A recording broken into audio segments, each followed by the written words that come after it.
9 मई को फ़ौजी तनसीबात पर हमला करने का फ़ैसला क्यों किया गया? ये मेरे लिए काफ़ी इम्पॉर्टेंट क्वेश्चन है और मैंने बहुत से लोगों से पूछा कि एहतजाज करना था तो एहतजाज करने के लिए हर वो जगह क्यों चुनी गई जो फ़ौज के साथ जुड़ी हुई थी। एक कोर कमांडर का घर होता तो शायद कोई बात समझ आ जाती, लेकिन वो किला बाला हिसार हो, चक दर्रा हो, MM आलम एयर बेस हो या ऐसी बेशुमार यहाँ पर ISI के दफ्तर के बाहर वाली जगह हो, क्यों ऐसी जगह चुनी गई? इसके पीछे प्लान, मकसद, कोई एक चीज़ तो कहीं ना कहीं काम इस पे किया गया होगा।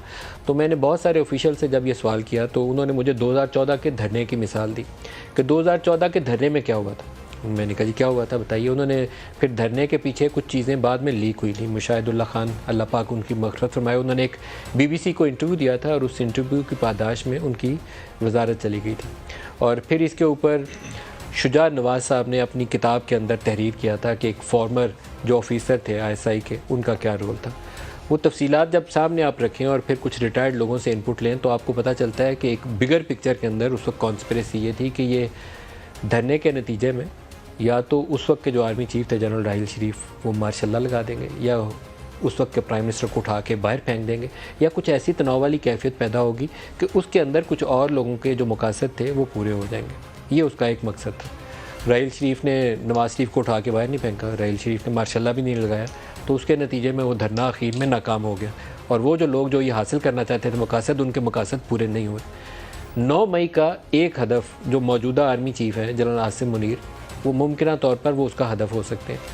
जिन्होंने आर्मी इंस्टॉलेशंस को हिट किया उनका एक मकसद होगा कि या तो उस वक्त आर्मी चीफ के ऊपर दबाव आएगा और वो स्टेप डाउन कर देंगे कि आर्मी इंस्टॉलेशंस को अटैक कर दिया गया, या वो हो सकता है इतने गुस्से में आ जाएं कि वो मार्शल लगा दें और कहें कि उठाओ इन सारों को टांग दो। तो दोनों सूरतों में कुछ लोगों के मकासद जो थे वो हासिल हो जाते। जनरल आसिम ने ये दोनों काम नहीं किए। उन्होंने उस दिन मार्शल भी नहीं लगाया, उन्होंने उस दिन स्टेप डाउन भी नहीं किया। आर्मी ने अपनी उन इमारतें जहाँ पे अटैक किया गया वहाँ से जवाबी फायर में लोगों को मारा नहीं है। अगर वो लोगों को मार देते तो उस दिन एक ऐसी कैफियत पैदा हो जाती कि पूरे मुल्क में खाना जंगी शुरू हो जाती। दिफा मजबूत तरीके से करना चाहिए था। क्या बगैर गोली चलाए भी किया जा सकता है? ये एक डिबेटेबल इशू है, इसको डिबेट करना चाहिए। जिन लोगों ने नेग्लिजेंस की उसको यकीनन एक आर्मी अपनी इंटरनल प्रोसेस से सज़ा भी देगी, लेकिन आर्मी चीफ अगर हदफ है तो वो आइंदा से बचेगा कैसे? और वो लोग जिन्होंने उसको निशाना बनाने की कोशिश की उनको तयन कैसे होगा, उनको कैसे ढूंढा जाएगा? एक ख़बर BBC उर्दू ने शाया की, उन्होंने कहा कि आर्मी चीफ की तैनाती के वक्त नादरा के रिकॉर्ड को इंटरसेप्ट करके उसके अंदर मुदाखलत करके आर्मी चीफ की फैमिली का रिकॉर्ड हासिल करने की कोशिश की गई। ये मेरे लिए बड़ी इंटरेस्टिंग खबर थी। मैंने उसकी पूरी तफसील पढ़ी जाके कैसे हुआ। पता चला कि एक नामालूम शख्स ने एक नादरा के डायरेक्टर लेवल के ऑफिशियल से रब्ता कायम किया और उनके वालिद का और उनका और शायद उनके ख़ानदान के कुछ दीगर अफराद के ID कार्ड नंबर्स और पासपोर्ट नंबर्स हासिल करने की कोशिश की ताकि उनकी ट्रैवल हिस्ट्री मालूम की जा सके और वो FIA से हासिल करने की कोशिश की गई, हो सकता है हासिल कर ली गई हो। इसी तरीके से FBR से उनकी फैमिली से जुड़े हुए लोगों के, करीबी लोगों के, उनकी एहलिया, उनके वालिद, उनकी बेटियाँ, उसके टैक्स के रिकॉर्ड्स को हासिल करने की कोशिश की गई और मुमकिन तौर पर अगर उससे जुड़ी हुई कि उनके कोई फैमिली के एसेट्स होंगे उसका भी हासिल करने की कोशिश की गई होगी।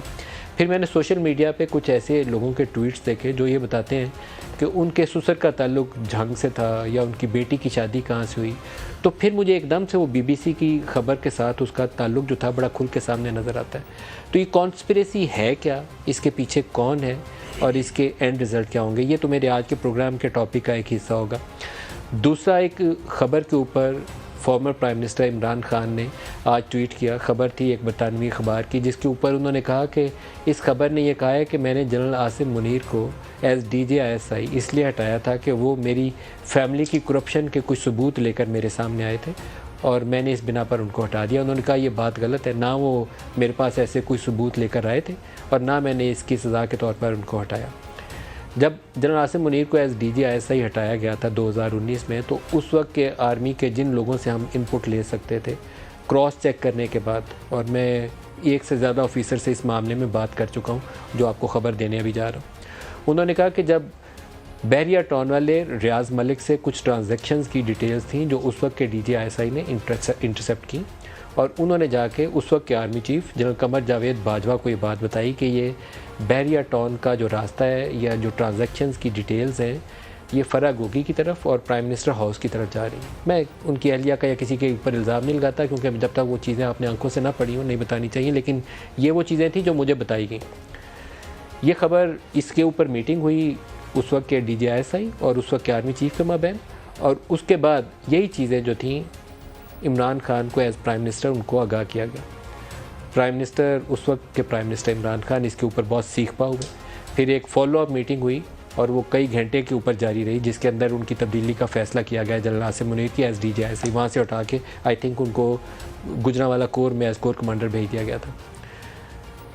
जो मेरी इन्फॉर्मेशन है उसके मुताबिक तो जनरल कमर जावेद बाजवा ने इसके ऊपर स्टैंड लिया कि ये एक गुड ऑफिसर है और अफ़गान इशू के ऊपर और इंडिया वाली साइड के ऊपर इनकी कारकर्दगी अच्छी है। हमें 6-7 महीने के बाद इस तरीके से इनको चेंज नहीं करना चाहिए। लेकिन प्राइम मिनिस्टर जो थे उस वक्त के इमरान खान, उन्होंने कहा कि नहीं, मैं इनके साथ कंफर्टेबल नहीं हूँ, इनको चेंज किया जाए। वजूहात पूछी तो कहा गया कि नहीं, कोई काबिल ज़िक्र वजूहात नहीं बताई। लेकिन जो असल शिकायत थी वो वही थी कि जो बहरिया वाली ट्रांजैक्शंस की डिटेल्स थी, जिसकी बाद में एक ऑडियो लीक भी हमारे सामने नजर आई कि वो 5 कैरेट वाला इशू या असल खबर वही थी। ये जो अभी तक की हमारी वेरीफाइड इन्फॉर्मेशन है वो यही है कि वो वाली इंटरसेप्ट थी जिसकी बिना के ऊपर ये तलखी पैदा हुई थी। लेकिन फिर इमरान खान ने कहा कि नहीं, जब ईरान वाले विज़िट के दौरान इन्होंने मुझे कुछ नोट्स दिए थे और बड़ा इन्होंने उसके ऊपर हार्ड पोजीशन इख्तियार की थी, बड़ा सख्त मौक़िफ़ इख्तियार किया था। ये एज़ DGISI मेरे साथ है, इन्होंने बड़ा सख्त मौक़िफ़ इख्तियार किया था। ये नोट्स दिए हैं कि प्राइम मिनिस्टर इन्हीं लाइन्स पे बात करनी है, तो इस बिना पे आप इनको चेंज कर दें, आई am not comfortable with him. और फिर पूछा गया कि अच्छा फिर कोई पैनल आपको भेज देते हैं, तो पैनल के ऊपर उन्होंने मानने से इनकार किया। उन्होंने कहा कि नहीं, जो फॉर्मर DGC जनरल फैज़ थे उन्हीं को एज़ DGISI अब तैनात कर दें। तो आर्मी की तरफ से इसके ऊपर कहा गया कि नहीं, वो पहले DGC रह चुके हैं, अब किसी और को आप तजवीज़ कर दें, क्योंकि एक लंबा टेन्योर ISI के अंदर को मुनासिब नहीं होगा उनके कैरियर के लिए भी और इस हसास नौयत की पोस्टिंग के लिए भी। लेकिन इमरान खान के इसरार के ऊपर फिर जनरल फैज़ को ही DGISI तैनात किया गया। ये बहुत ही क्लासीफाइड इन्फॉर्मेशन होती है। जब हम ये सवाल जवाब करते हैं तो उस वक्त सारी चीज़ें बाज़ औक़ात आपको कन्वे नहीं कर सकते, क्योंकि एक यूनिफॉर्म शख्स बैठा हुआ है एज़ आर्मी चीफ या एक यूनिफॉर्म शख्स बैठा हुआ है एज़ ISI, तो उसके ओहदे के ऊपर बात करना कोई मुनासिब चीज़ नहीं होती। लेकिन अब ये चीज़ें वो हैं जो आज इमरान खान ने बोली, एक बरतानवी अखबार ने शाया की, और आज प्राइम मिनिस्टर ने floor of the house Shahbaz Sharif ने इसके ऊपर बात की। मैं वो भी आपको सुनाता हूँ, सुनाइएगा। सैयद आसिम मुनीर ने, जब वो DGISI थे तो उन्होंने इमरान नियाजी जो उसको वजीर आजम थे उनको कहा कि आपकी अहलिया मुहतरमा करप्शन में मुलव्वस हैं, और ये उन्होंने ये बात हकायक की बुनियाद पर उनको बताई। उनको जाहिर है कि इसका बड़ा उनको गुस्सा चढ़ा, उन्होंने इसको बिल्कुल पसंद नहीं किया। यही वजह थी कि DGISI जनरल आसिम मुनीर की ट्रांसफर की, कि उन्होंने उस वक्त के वजीर आजम को कन्फ्रंट किया कि आपके अहल खाना करप्शन में मुलव्वस हैं। ये बात मेरे ज़ाती इल्म में है। पाकिस्तान तहरीक-ए-इंसाफ में से इनखला की कैफियत अभी ख़त्म नहीं हुई बल्कि बढ़ती जा रही है। अभी तक निकल जाने वाले अरकान की तादाद 48 है, और आज जो सबसे बड़ी खबर बनी वो मलाइका बुखारी के हवाले से बनी जिन्होंने प्रेस कॉन्फ्रेंस की। पैटर्न वही है। अडियाला के अंदर क्या ऐसा जादूगर है कि जो इन तमाम लोगों के नज़रियात, जो आहनी नज़रियात समझे जाते थे, उनको मोम में तब्दील कर रहा है। इसके ऊपर हम इस प्रोग्राम में बात करेंगे, लेकिन आपको ये भी साथ बताते चलें कि इप्सोस के एक सर्वे के मुताबिक पाकिस्तान के 80% अवाम ये समझते हैं कि जिन शरपसंदों ने ये हंगामा मचाया या फसाद किया उनको शदीद सज़ा देनी चाहिए। पाकिस्तान के 60% अवाम इसी सर्वे के मुताबिक ये समझते हैं कि शरपसंदों ने ये तमाम काम सोचे समझे मंसूबे के तहत किया। पाकिस्तान के 50% अवाम इसी सर्वे के मुताबिक ये समझते हैं कि पाकिस्तान तहरीक-ए-इंसाफ और उनकी क़यादत ने इस वाक़े की मज़म्मत सही नहीं की, उनको करनी चाहिए थी। 30% लोग ये भी समझते हैं कि हंगामों को रोका जा सकता था अगर हुकूमत अपना काम करती। इमरान खान साहब की तवक्कुआत बहरहाल अदालत उज़्मा से अभी भी जुड़ी हुई हैं। उन्होंने कल भी बात की, अदालत को अपील की। उन्होंने कहा कि आप सिर्फ जमहूरियत को बचा सकते हैं। आज उन्होंने ये भी कहा कि ये जो मामलात हैं उनके ऊपर अगर जल्द अज जल्द अदालत उज़्मा के जज साहिबान की तरफ से एक्शन ना लिया गया तो जमहूरियत का बिस्तर जो है वो गोल हो जाएगा।